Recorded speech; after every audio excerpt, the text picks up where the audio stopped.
सौगंध राम की खाते हैं, मंदिर वहीं बनाएंगे, पर तारीख नहीं बताएंगे। याद है ये नारा। लेकिन प्रधानमंत्री मोदी ने क्या किया? अयोध्या में 500 वर्षों के बाद श्री राम मंदिर का निर्माण, काशी में 450 वर्षों के बाद बाबा विश्वनाथ धाम का निर्माण, और यही नहीं, 500 साल के बाद गुजरात के पावागढ़ में काली माता मंदिर में ध्वजारोहण। इसके बाद सोमनाथ से लेकर केदारनाथ, बाबा बद्रीनाथ धाम से लेकर के 4 धाम यात्रा के लिए 12 मासी सड़कों का निर्माण, उज्जैन के महाकाल मंदिर में कॉरिडोर निर्माण से लेकर गुजरात में अंबाजी धाम तक का निर्माण, और पंढरपुर में पैदल पथ के निर्माण से लेकर आज देवघर में बाबा वैद्यनाथ धाम में इंफ्रास्ट्रक्चर का विकास। जरा सोचिए, साल 2019 में कांग्रेस, सपा, बसपा, आम आदमी पार्टी और तमाम राजनीतिक दलों ने प्रधानमंत्री मोदी को बदनाम करने के लिए कौन सा नारा दिया था? यही ना, कसम राम की खाते हैं, मंदिर वहीं बनाएंगे, पर तारीख नहीं बताएंगे। और ये सवाल पूछने वाले लोग कौन थे? वही लोग थे जिन्होंने भगवान राम को काल्पनिक बताया था। ये सवाल पूछने वाले लोग वही थे जिन्होंने राम भक्तों पर गोलियां चलवाई थी। ये सवाल पूछने वाले लोग वही थे जो कैलाश मानसरोवर की गुप्त यात्रा पर गए थे, लेकिन 2 पंक्ति भी वो बता नहीं पाए। लेकिन आज स्थिति क्या है? साथियों नमस्कार, मैं हरिश्चंद्र बर्णवाल। आज मैं इस वीडियो में प्रधानमंत्री मोदी के सांस्कृतिक पुनर्जागरण मिशन की चर्चा करूंगा, जिसमें भारत के सनातन गौरव और प्रतिष्ठा को पुनर्स्थापित करने का एक अभियान है। ये मिशन प्रधानमंत्री मोदी बड़ी शिद्दत के साथ चला रहे हैं। भारत के इतिहास में इतने बड़े पैमाने पर यह महायज्ञ पहली बार हो रहा है, और मैं अब आपको कुछ वीडियो दिखाता हूं। ये वीडियो देखिए।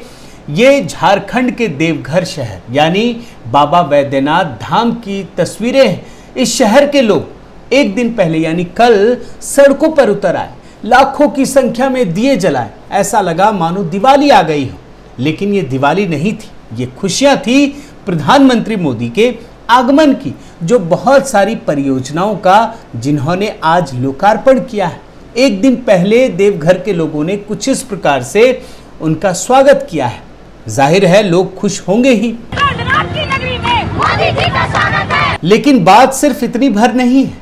इन लोगों की खुशी का कारण यह है कि प्रधानमंत्री मोदी देश के पहले प्रधानमंत्री बन गए हैं जो बाबा वैद्यनाथ धाम में पूजा अर्चना करेंगे। जरा सोचिए कि इस देश में इतने प्रधानमंत्री हुए, इतना सेकुलर का रट लगाते थे, लेकिन अपने घरों में, अपने सरकारी दफ्तरों में इफ्तार पार्टियां रखते थे, लेकिन कभी उन्हें बाबा वैद्यनाथ धाम जाने की फुर्सत नहीं मिली।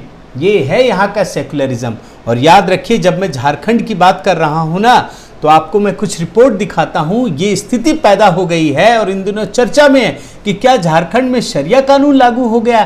कुछ रिपोर्ट देखिए, इस पर मैं आगे आपसे विस्तार से बात करूंगा। लेकिन आज मैं सांस्कृतिक पुनर्जागरण की बात करने वाला हूं।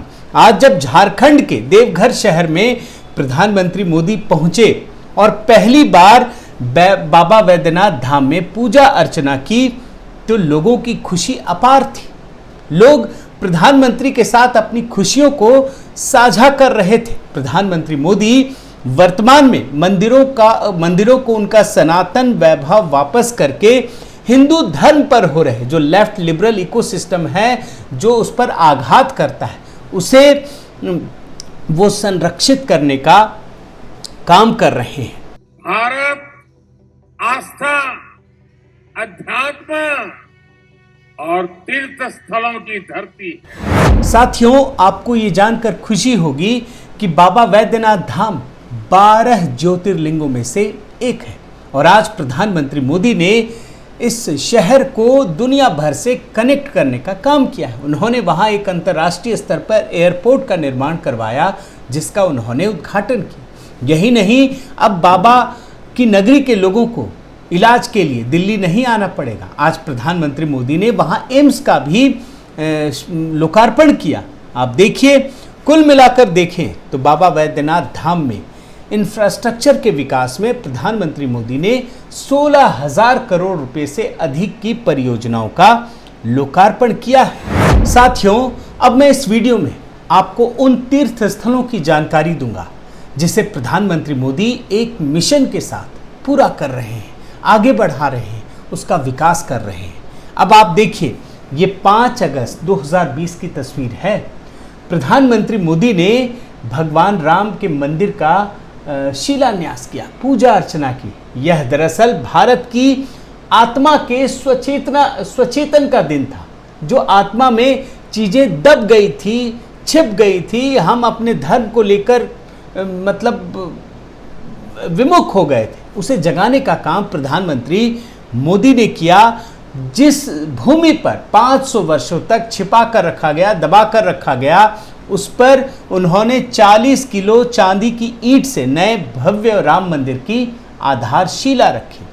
प्रधानमंत्री मोदी जानते हैं कि आध्यात्म भारत की प्राणवायु है, जिसे इस देश में सैकड़ों वर्षों तक दबा कर रखा गया, और इस प्राणवायु को आज़ाद करने की कोशिश प्रधानमंत्री मोदी कर रहे हैं। इसकी एक और तस्वीर 13 दिसंबर 2021 को देखने को मिली, जब बाबा विश्वनाथ धाम का लोकार्पण किया गया। अभी तो इसका एक ही हिस्सा लोकार्पित किया गया है। तब लोगों को पता चल रहा है कि इतनी पुरानी संस्कृति, काशी दुनिया की सबसे पुरानी नगरी है और वहाँ का ये हाल था। लेकिन प्रधानमंत्री मोदी ने बाबा विश्वनाथ धाम को सीधे गंगा से जोड़कर यहाँ की संस्कृति को पुनर्स्थापित करने का काम किया है। इस अवसर पर प्रधानमंत्री मोदी ने एक बहुत ही महत्वपूर्ण बात कही थी। उन्होंने कहा, जब कोई औरंगजेब इस देश में पैदा होता है तो यहाँ शिवाजी महाराज का भी उदय होता है। आप एक छोटा सा बयान सुनिए। यहाँ अगर औरंगजेब आता है तो शिवाजी भी उठ खड़े हो। प्रधानमंत्री मोदी ने जहां बाबा विश्वनाथ धाम का निर्माण करवाया, वहीं उन्होंने गुजरात के पावागढ़ में श्री महाकाली माता जी के मंदिर का भव्य निर्माण करवाया। आप रिपोर्ट देखिए। और यही नहीं, 500 वर्षों के बाद, ये तारीख है 18 जून 2022, यहाँ मंदिर के ऊपर दरगाह थी। वहाँ उन लोगों से बातचीत करके सहमति के साथ दरगाह को दूर किया गया और इस मंदिर में 500 वर्षों के बाद ध्वजारोहण किया गया। पावागढ़ में देशवासियों को संबोधित करते हुए प्रधानमंत्री मोदी ने एक महत्वपूर्ण बात कही थी। उन्होंने कहा कि भारत अपनी सांस्कृतिक विरासत को पुनर्स्थापित कर रहा है। जरा आप उनका ये बयान सुनिए।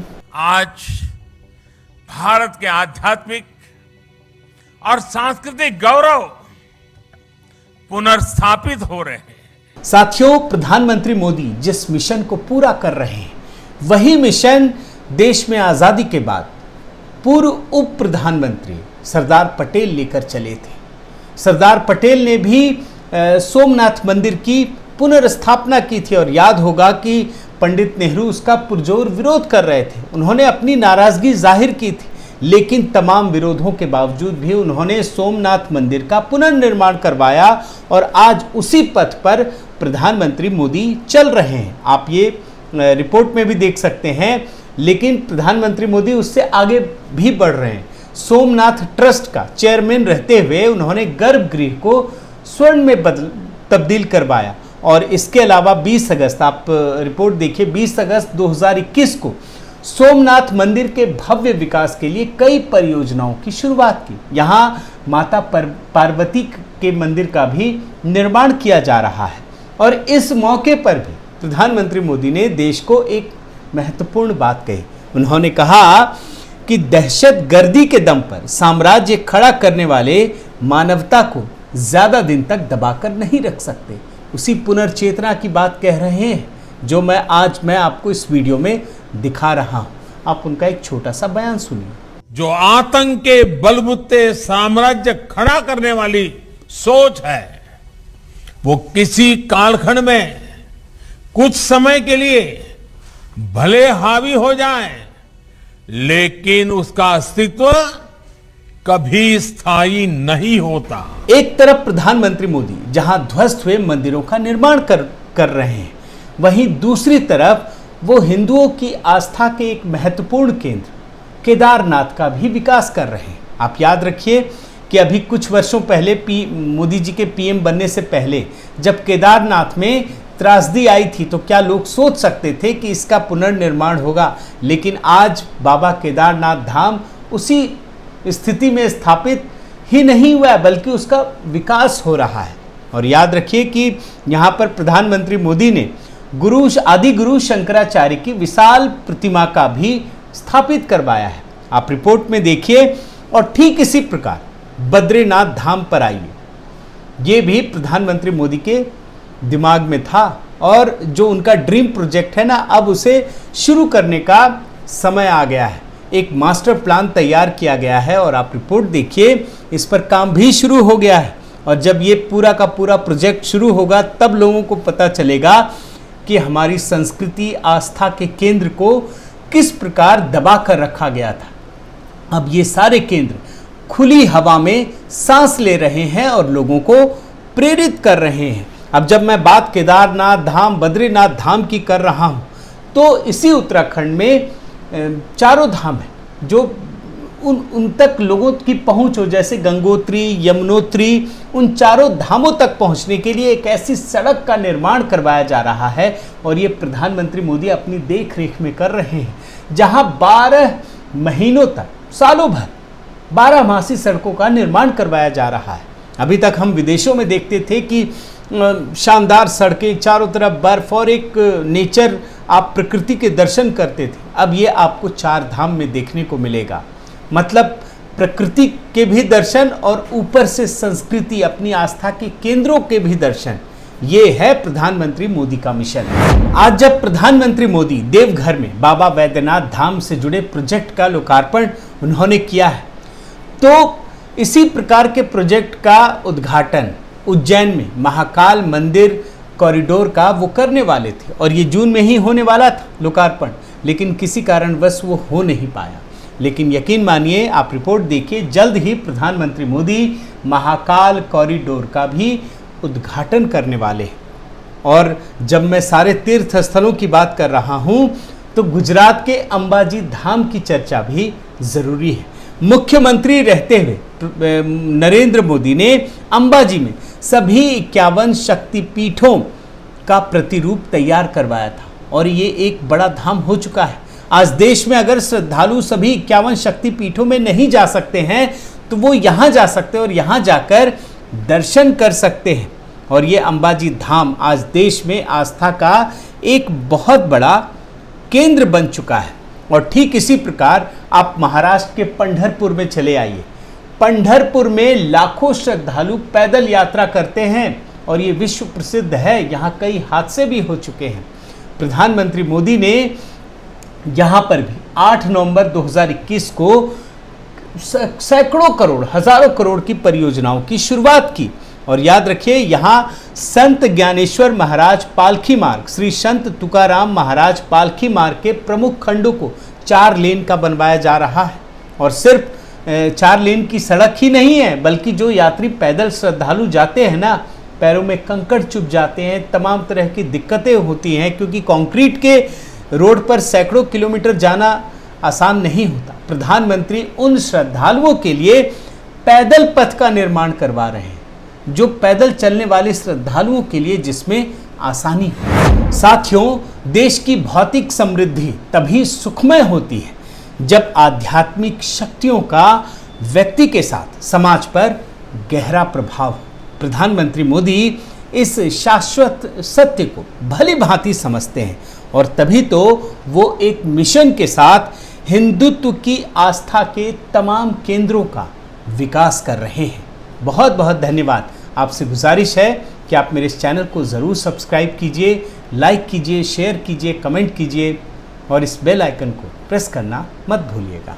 नमस्कार।